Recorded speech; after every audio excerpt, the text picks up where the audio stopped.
Oh my God, what's going on? Is everything all right? Read it. I didn't know who else. Don't drink that, please. The handwritten note sat beneath the billionaire's untouched glass, its edges trembling from the waitress's shaking hands. Alex didn't understand at first. Why would a stranger warn her? Why did the waitress look so terrified, glancing toward the kitchen as if danger lived there? Then she read the final line, the one that made her stomach drop and her world tilt. Suddenly, the quiet restaurant didn't feel so safe. And the truth behind that note would append everything she thought she knew about power, privilege, and respect. This. Is the night a simple steak order exposed a darker reality? Welcome, story lovers. From where are you watching? Hit the like button and drop your city name in the comments so we can see how far our story travels. Alexandra Alex. Marlowe had spent years building a name powerful enough to echo through boardrooms and business journals as one of the youngest self-made billionaires in the tech world. She had perfected a reputation of efficiency, precision, and detachment. Her life moved like a finely tuned machine, meetings stacked back to back, private flights whisking her from one coast to the other, and meals arriving without her ever having to think about what came next. To most people, such a life seemed glamorous. To Alex, it was simply the routine she had earned, the polished rhythm she controlled whenever she traveled. Her team made sure every detail was planned. The security, the accommodations, even the choice of restaurants, nothing left to chance. But on this unusually humid evening, after a conference running longer than expected, she dismissed her assistants early and chose to dine alone. It was a rare decision, one she framed as a small attempt at freedom from the schedule that ruled her. She stepped into a quiet, upscale restaurant tucked along an old cobblestone street, its warm light spilling softly into the night. Inside, the atmosphere was peaceful, almost soothing. Jazz hummed lightly from speakers overhead. Patrons murmured in low voices. And for the first time that day, Alex felt herself exhale. She was led to a corner table by a hostess who recognized her instantly, eyes widening at the sight of someone so influential stepping into their modest establishment. Alex barely noticed. She was simply grateful for a moment of quiet.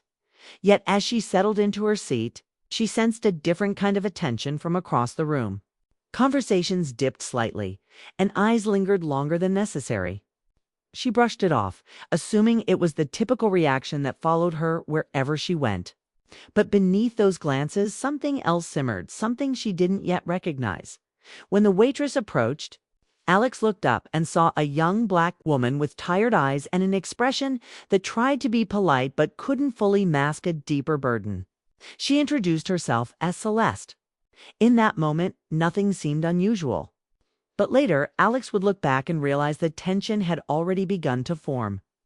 Quietly threading its way into the edges of the evening, Celeste moved with a kind of quiet, urgency found in people who worked twice as hard for half the recognition.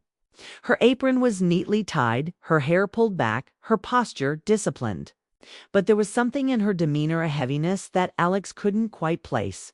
Still, she ordered her dinner without thought, requesting the restaurant's signature steak, rare, paired with a particular wine she enjoyed. That as Celeste left, Alex returned to reviewing emails on her tablet. She didn't notice the shift in the room, the glances that followed Celeste, the barely audible comments whispered behind menus. But Celeste noticed everything. She always did. Working in this neighborhood meant enduring the subtle ways people reminded her she was out of place. Tonight was no different. The kitchen door swung open at one point, revealing the head chef gesturing aggressively at her. Alex didn't hear the words, but Celeste did. Comments about who belonged in front of guests and keeping the right image. Wasn't the first time.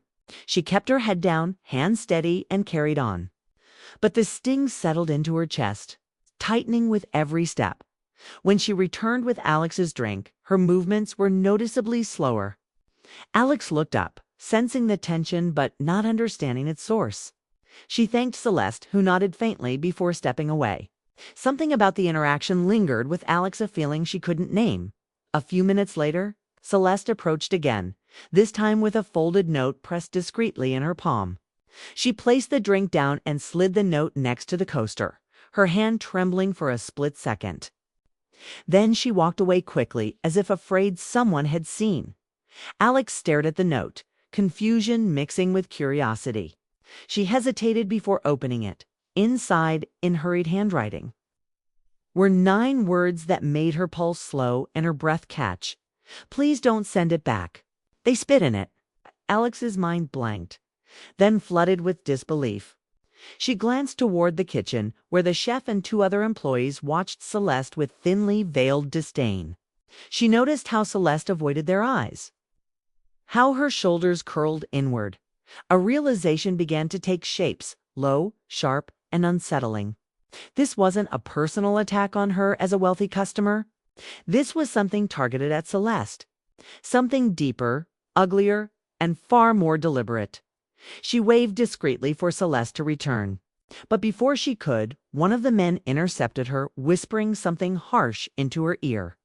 Celeste stiffened, nodded quickly, and retreated toward a back hallway. Alex felt unease coil in her stomach. Moments later, new staff approached her table, offering to replace her drink, her meal, or anything she wanted. Their smiles were forced, their tone too eager. It felt wrong, deeply wrong. Alex wasn't used to feeling powerless. She had built her empire on control. Yet now she sat in the dim light of a restaurant where something insidious had occurred. Something she wasn't sure how to address. She scanned the room again. Celeste was nowhere in sight. A sense of responsibility, expected and heavy, began to rise in her. Something told her that doing nothing would be the worst decision she could make. What happened next would pull her into a truth she could never unsee. Alex stood from her table, the note clenched tightly in her hand. She walked past startled patrons and pushed through the hallway where she had last seen Celeste disappear. The air grew colder, quieter, the sounds of the dining room fading behind her. She found Celeste near the employee lockers, wiping tears with the back of her hand. Trying desperately to pull herself together, Celeste froze when she noticed. Alex's furor and immediate flashed in her eyes, as if she expected punishment instead of compassion. Before Alex could speak, voices approached. The chef and 2 other employees appeared, their expressions shifting from annoyance to hostility. They stepped between Alex and Celeste, attempting to block her view. Their voices were low and tense, insisting that Celeste had misunderstood, that guests were not supposed to linger in staff areas, and that everything was under control. But the aggression wasn't subtle. The dismissive tone, the narrowed eyes. The attempt to silence Celeste exposed everything Alex, usually reserved, felt anger ignite within her. Not anger for the insult done to her meal, but for the cruelty inflicted on the woman before her. For the fear that lived in Celeste's posture. For the reality that these men believed they could mistreat someone because of the color of her skin, and no one of importance would intervene. She stepped forward, her voice steady but sharp, demanding answers. The men faltered, their authority slipping. Celeste looked up, hope flickering in her eyes. This was the moment everything shifted. Dear audience, where are you watching from? Drop your city name in the comments. The situation unraveled quickly. Management arrived, guests overheard fragments of the confrontation, and whispers spread like wildfire. Celeste, trembling but resolute, recounted the ongoing harassment she had faced, how her warnings were ignored, how retaliation followed whenever she spoke up, how tonight's incident with Alex's drink was only the latest sign of deep-rooted prejudice within the staff. Alex stayed beside her through the entire explanation, using her influence not to overshadow Celeste, but to ensure her voice was finally heard. For once, Celeste wasn't dismissed, silenced, or blamed. The truth carried weight. By the end of the night, disciplinary actions were initiated. The chef and the employees involved were removed pending investigation. Celeste was offered protection, compensation, and the chance to move into a safer work environment. But more importantly, she was finally treated with dignity, something she had long been denied. For Alex, the experience left a permanent mark. She had walked into the restaurant expecting nothing more than a quiet meal. She walked out with a new understanding of how racism hid behind smiles, uniforms, and professional facades. She had always considered herself informed, compassionate, and aware. But that note, those 9 urgent words, opened her eyes to a world she had overlooked. Racism isn't always loud. Sometimes it whispers. Sometimes it lurks in kitchen shadows.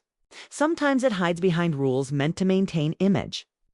And the question that lingered with Alex long after that night was over was painfully simple. How many moments like this go unseen every single day? Thanks for watching. Subscribe for more powerful stories and share this video to keep the conversation alive.